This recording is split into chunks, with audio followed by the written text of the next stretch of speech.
காங்கிரஸ் வந்து திமுக கூட்டணியில இருந்து வெளியேறிச்சுன்னா நிச்சயமாக திமுக கூட்டணி வந்து வெற்றி பெறாது. இந்த தேர்தலில் வந்து வெற்றி பெறாது. அது நான் எழுதி வச்சுக்க நான் சொல்றேன். ஒண்ணு. ரெண்டாவது வந்து இப்ப காங்கிரஸ் இருக்கிற நபர்கள் பேசுறது இருக்கு இல்லையா, அது வந்து காங்கிரஸ் வந்து இப்ப அதிமுக மாதிரியோ, திமுக மாதிரியோ, பாஜக மாதிரியோ கிடையாது. காங்கிரஸ்ல இருக்கிற ஒவ்வொரு நபரும் ஒவ்வொரு கருத்தை வந்து ஒவ்வொரு வேலையில வந்து கூறிட்டே இருப்பாங்க. காலை ஒன்று சொல்லுவாங்க, மத்தியானம் சொல்லுவாங்க, நைட் ஒன்று சொல்லுவாங்க. அதுல யாருக்கும் தடை கிடையாது.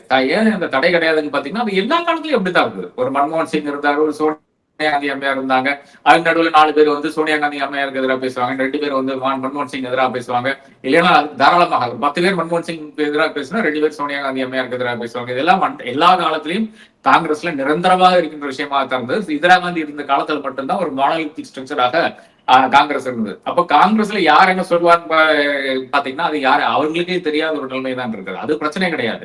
ஆனால் தலைமை என்ன சொல்லுது, ராகுல் காந்தி இதுவரையான சமயத்துல வந்து வெளிப்படையாக நாங்க வந்து எங்களுக்கு மனமாச்சரியம் இருக்குது, நாங்க வந்து இந்த கூட்டணி வந்து விழுகிறோம் என்றெல்லாம் சொன்னது கிடையாது. யாருமே இன்ஃபேக்ட் திமுக கூட்டணியில் யாருமே அந்த வார்த்தைகளை வந்து உபயோகம் பண்ணது கிடையாது. விடுதலை சிறுத்தைகள் மட்டும்தான் பாமக உள்ளவங்க நாங்க வெளியே போய்